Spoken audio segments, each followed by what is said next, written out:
তেওঁলোকে আন্দোলন কৰাটো আমাৰ বাধা নাই, কিন্তু তেওঁলোকে এটা চৰকাৰী সম্পত্তি নষ্ট কৰা তেওঁলোকৰ নৈতিক দায়িত্ব মানে অধিকাৰ নাই। সেইকাৰণে মই গৰিহণা দিছো তেওঁলোকক, আৰু প্ৰশাসন বিভাগলৈ মই আহ্বান জনাইছো তেওঁলোকক অতিয়ে সোনকালে কৰায়ত্ব কৰক, যে এটা আন্দোলন কৰাৰ নামত তেওঁলোকে এটা মানে কি ক'ব, এইটো তেওঁলোকে ভাইলেশ্যন কৰিছে। নন ভাইলেন্স প্ৰক্ৰিয়াৰে তেওঁলোকে আন্দোলন কৰিব লাগে, তাত আমাৰ ক'বলগীয়া নাই। আমিও সমৰ্থন আছো, তেওঁলোকে যিটো ইছ্যু লৈ পেলাই আন্দোলন কৰিছে তাত আমিও সমৰ্থন আছো, কিন্তু এইটো আমাৰ লগত যিহেতু ৰিলেটেড নহয় BTCৰ লগত। তেওঁলোকে ষ্টেট গভৰ্ণমেণ্টৰ লগত আলোচনা কৰিব লাগিছিল, ষ্টেট গভৰ্ণমেণ্ট আৰু চেণ্ট্ৰেল গভৰ্ণমেণ্টৰ লগত আলোচনা কৰক, যিহেতু ফাইনেল অথৰিটিটো হ'ল চেণ্ট্ৰেল গভৰ্ণমেণ্ট। আৰু ইয়াতে আমি দেখা পাইছো যে তেওঁলোকে যি ধৰণে আন্দোলন কৰিছে যোৱাকালি, জাঠি জং লৈ পেলাই মানে যিটো আমাৰ এছেম্বলিক তেওঁলোকে এটেক কৰিলে, ইণ্টেনশ্যনেলি তেওঁলোকে কৰিছে। উদ্দেশ্য হয়তো আছিল তেওঁলোকৰ, আমাৰ যিসকল বিষয়ববীয়া বা আমাৰ EM MCLA আছে তেওঁলোকক হয়তো মাৰ্ডাৰ কৰাৰ হয়তো এটা ইণ্টেনশ্যন আছে বুলি আমি এইটো ধাৰণা কৰিব পাৰি।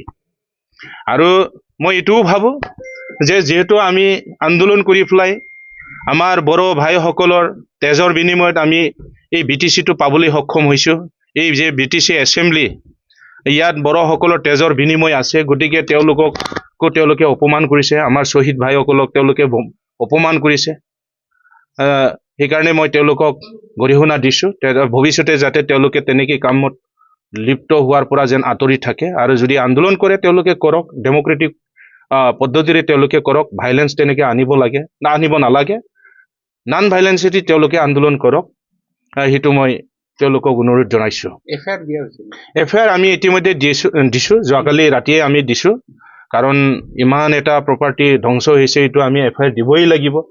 চৰকাৰে ব্যৱস্থাটো ল'বই, প্ৰশাসনে ব্যৱস্থা ল'বই লাগিব তেওঁলোকৰ ওপৰত, আৰু অতি সোনকালে ব্যৱস্থা ল'বৰ কাৰণে মই আহ্বান জনাইছোঁ প্ৰশাসন ব্যৱস্থা। এইটো থাকিব পাৰে উচতনি, মই নামটো ক'ব বিচৰা নাই। যোৱাকালি আমি যিটো ভিডিঅ' ফুটেজ আমি চাইছোঁ, তাতে আমি আফচুৰ ফ্লেগো আমি দেখা পাইছোঁ। আফচুৰ যিটো চিম্বল এইটো লৈ পেলাই ইয়াতে আহিছে। কিছুমানে কৈছে আমি ট্ৰাইবেল ষ্টুডেণ্ট হয়, আমাৰ মানে ট্ৰাইবেল লগ বাদ দি পেলাই আৰু অন্য 6 জনগোষ্ঠী তেওঁলোকে ট্ৰাইবেল কৰাটো সহ্য কৰিব বিচৰা নাই। ঠিকে আছে, সেইখিনি পৰ্যায়তো তেওঁলোকে সমস্যাটো যিহেতু উদ্ভৱ হৈছে এইটো সমাধান কৰাৰ কাৰণে যেনেধৰণে আলোচনা কৰিব লাগে আলোচনা কৰক, আমিও আছোঁ। কিন্তু এই পদ্ধতিৰে কিন্তু আন্দোলন কৰিলে ফলপ্ৰসূ নহ'ব, আৰু ইয়াৰ পৰা আঁতৰি থাকিবলৈ মই তেওঁলোকক আহ্বান জনাইছোঁ।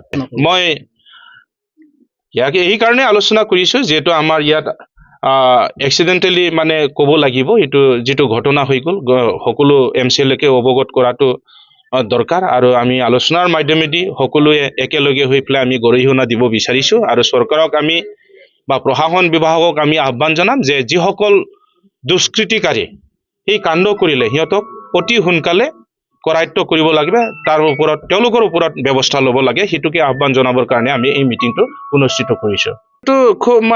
মই ক'ব নোৱাৰোঁ সঠিককৈ, NOC কি ধৰণে দিছে ময়ো সেইটো সঠিককৈ ক'ব নোৱাৰোঁ, কিন্তু মই জনাত আমাৰ হাগ্ৰামা মহিলাৰী হিচাপে দিয়া নাই, তেওঁ আমাৰ BTC ফালৰ পৰা তেতিয়াই মানে হয়তো NOCটো দিছিল চাগে, যে ইয়াত হয়তো লিখা আছে মই জনামতে যে এক্সিষ্টিং যিসকল ট্ৰাইবেল তেওঁলোকৰ ক্ষতি নোহোৱাকৈ যদি 6 জনগোষ্ঠীক ট্ৰাইবেল অন্তৰ্ভুক্তি কৰে তেতিয়াহ'লে আমাৰ আপত্তি নাই, কিন্তু ইয়াত কণ্ডিশ্যন এটা আছে, এক্সিষ্টিং ট্ৰাইবেলসকল কোনো ধৰণে ক্ষতি হ'ব নালাগে।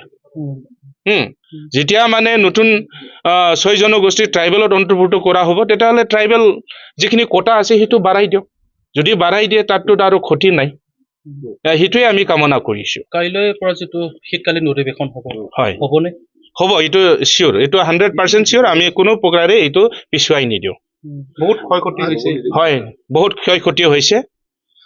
যিহেতু আমি এই সদনত বহি পেলাই আমাৰ গোটেই BTC অঞ্চলৰ উন্নয়নৰ কাৰণে মংগলৰ কাৰণে ইয়াত আমি ভাল এটা পৰিৱেশত আলোচনা কৰোঁ, তেনেকৈ এটা পবিত্ৰ সদনক ক্ষতি কৰাটো আমাৰ কাৰণে দুৰ্ভাগ্যজনক, লাজৰ কথা, মানে আনকনষ্টিটিউচনেল এইটো।